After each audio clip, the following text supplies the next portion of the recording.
Hello everyone and welcome back. Today's lesson is on phonology. Content of the lesson. Today's lesson falls into three parts: phonetics and phonology, definitions of both, distinguishing the two, then how are sounds produced, and phonology, the backbone of this lesson. I'm going to talk about all the items that phonology actually involves, most of them. Phonology, the sounds of English. Look at this quote. Despite a far from perfect letter-to-sound correlation, English spelling nonetheless is reasonably systematic. Kaplan, 1989, page 36. Now, what Kaplan meant or means by this, that there is no perfect relationship between letters and sounds, but the whole system of the English spelling is reasonable. 1. Phonetics and phonology. Their definitions. Phonetics. Phonetics is the study of the physical nature of speech sound and speech production. This means how sounds are produced by the human body, what they are like as sound waves, and how the human ear processes speech. It deals with the relationship between production and reception, production by the mouth and reception by the ear. It's physical. This domain or this field is called acoustics, which we shall perhaps talk about in coming lessons. Phonology. Phonology is the study of how sound is structured in languages. For instance, which of all possible speech sounds a language uses to build its words, how syllables are built in a particular language, and other phenomena in communication, including word stress, rhythm, rhyme, intonation, etc. 2. How are sounds produced? The vocal tract. Look at the picture. Sounds are all produced in the vocal tract. The vocal tract refers to the parts of the body that contribute to the production of vocal sounds. These parts are the lungs, the larynx, the mouth, lips, and nose. All of them are needed actually to produce sounds and therefore to speak. 3. Phonology.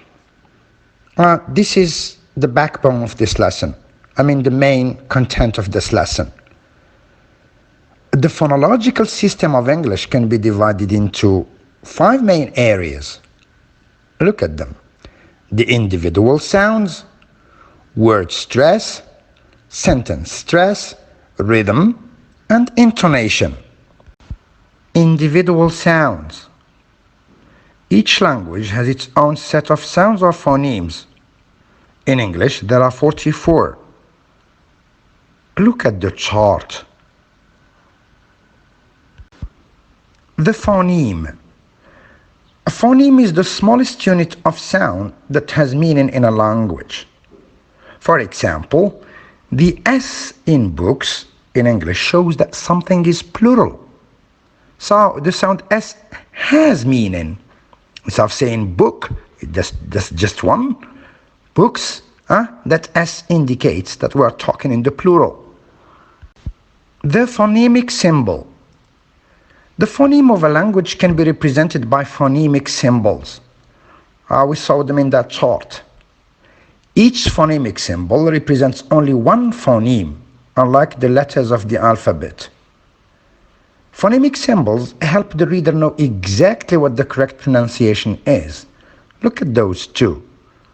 These are phonemic symbols. Ch and J. Phonemic symbols. The International Phonemic Alphabet. In some books you can find International Phonetic Alphabet. IPA. There are several phonemic scripts and some small differences in the symbol they use, being the smallest commonly used system in the International Phonemic Alphabet, IPA. Well, these symbols are used in most languages of the world. Minimal pairs. Minimal pairs are pairs of words or phrases which differ in only one phoneme, and of course have a distinct meaning. Let's have a look at some examples. Pear, beer. Curl, girl. Coat, goat. Peach, beach. Fish, dish. Hand, land. Time, bime. As you can see, okay, there is another one. Tear, deer. So just t and d, we change, you have tear, just t, and which is different, and in the other one we use d, and it's an animal. So you have the tear and the deer, the animal. In first one, pear and beer, so it's p and b, and of course, pear is a fruit and beer is an animal. So same thing for peach and beach, so fruits, and the beach, of course, the place where we swim. Hand and land, so it's hand, a part of the human body, and land is the earth, where we live. Curl, you curl your hair, and a girl, is a girl, a human being.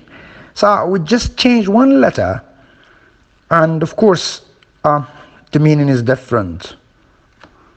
There is a last one. Card, we play cards, right? And God is the man, who protects an area, a guard. So just K, see a K in card and G in God, and the meaning is completely different. Now, to facilitate the learning of the phonemes of standard English, we need to know these points. If the consonant is voiced or unvoiced, I will also say voiceless, how each sound is produced within the vocal tract, manner of articulation, and where in the vocal tract each sound is produced. We call it place of articulation. Voiced or unvoiced. We also call it voiceless.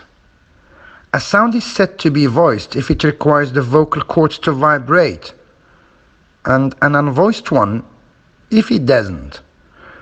I always ask my students to put their finger on the throat and produce the sound, so they can say if the vocal cords vibrate or not.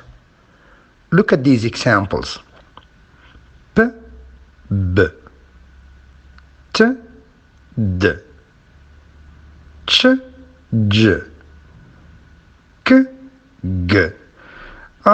We label or we add this symbol minus for the voiceless ones and plus for the voiced ones. Remember this. Manner of articulation.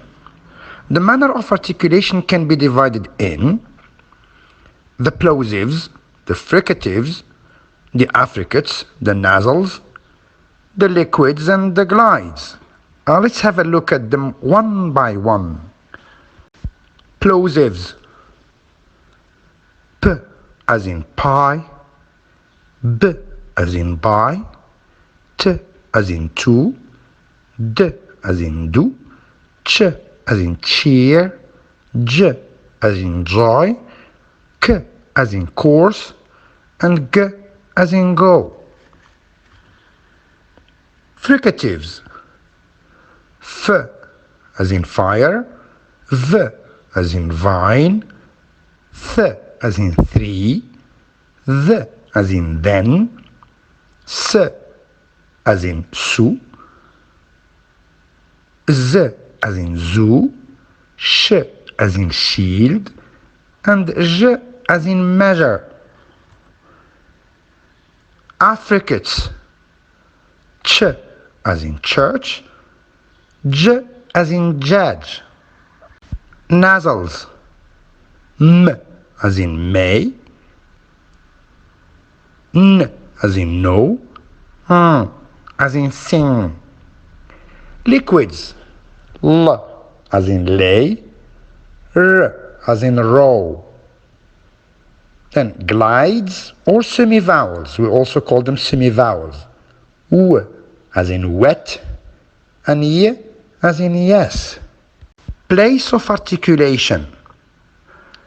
According to the place of articulation, consonant sounds can be bilabials, labiodentals, dentals, alveolars, palatals, velars, or glottals. Look at the picture. It perhaps shows to you the place of articulation of each sound. Let's have a look at them one by one. Bilabials. P as in pie, B as in buy, M as in my, W as in wood. Labiodentals. We have two. F as in fee and V as in veal. Dentals. We have th as in thick and the as in then. Alveolars. We have t as in to, d as in do, s as in so, z as in zebra, n as in new, and l as in light. Palatals. We have sh as in show, j as in beige, ch as in chow, j as in Jim, r as in rake, y as in you. Velars. We have k as in kite, g as in go, n as in bang, as in bang. Then we have the glottal. We have only one, as in high. Word stress. A stressed syllable in a word is usually noticeable by being slightly louder, slightly longer, and slightly higher in pitch than the syllable next to it. Look at these examples. Photograph, photographer, grapher, photographer. That's where the stress is. Telescope, it's at the beginning. Telescopic, it's in the middle.